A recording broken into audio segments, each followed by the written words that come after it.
আসসালামু আলাইকুম রাহমাতুল্লাহ। তো বন্ধুরা, আশা করি সবাই ভালো আছেন। বন্ধুরা, আজকে আপনাদের মাঝে আবারও শেয়ার করব নতুন একটি ভিডিও। তো আজকে যে ভিডিওটি শেয়ার করব সেটি হলো ইন্টারভিউ বোর্ড নিয়ে। তো বন্ধুরা, আমাদের মাঝে অনেকে এরকম আছে যে ওদের ভালো স্কিল থাকার পরেও ওরা ইন্টারভিউ বোর্ডে সাকসেস হতে পারে নাই।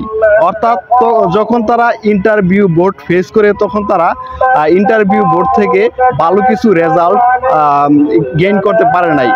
তো এই বিষয়টা নিয়েই আজকে কথা বলবো, কিভাবে আমরা ইন্টারভিউ বোর্ডে আমাদের যে ইন্টারভিউ প্রেজেন্টেশন সেটি আমরা কিভাবে ভালোভাবে উপস্থাপন করতে পারি।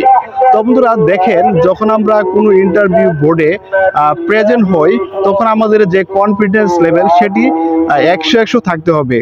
তো আপনি যদি সেইখানে যাওয়ার পরে নার্ভাস ফিল করেন তখন আপনার কনফিডেন্স লেভেল নিচের দিকে চলে যাবে।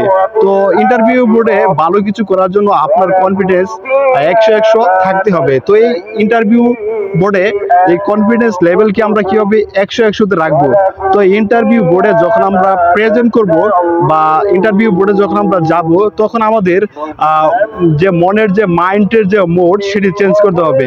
তো এটি আবার কিরকম? তো মাইন্ডের মুডটা হলো, যখন আপনি ইন্টারভিউ বোর্ডে যাবেন তখন আপনাকে এরকম একটা মুড নিতে হবে যে আপনি সব জানেন, যারা আপনার ইন্টারভিউ নিচ্ছে তারা কিছুই জানে না, আপনি সব জানেন। তো যখন আপনি এরকম মনের ভিতরে একটি ধারণা নিতে পারবেন যে আমি সব জানি, যারা ইন্টারভিউ নিচ্ছে ওরা কিছুই জানে না, ওরা আমার চেয়ে কম জানে, যখন আপনার মাঝে এরকম একটা মুড থাকবে তখন দেখবেন আপনি আপনার যে স্কিল সেটি আপনি খুব সহজে প্রেজেন্ট করতে পারবেন এবং সেই ইন্টারভিউ বোর্ড থেকে আপনি খুব সহজে সাকসেস হতে পারবেন এবং সেই ইন্টারভিউ বোর্ড থেকে আপনি খুব ভালো কিছু গেইন করতে পারবেন।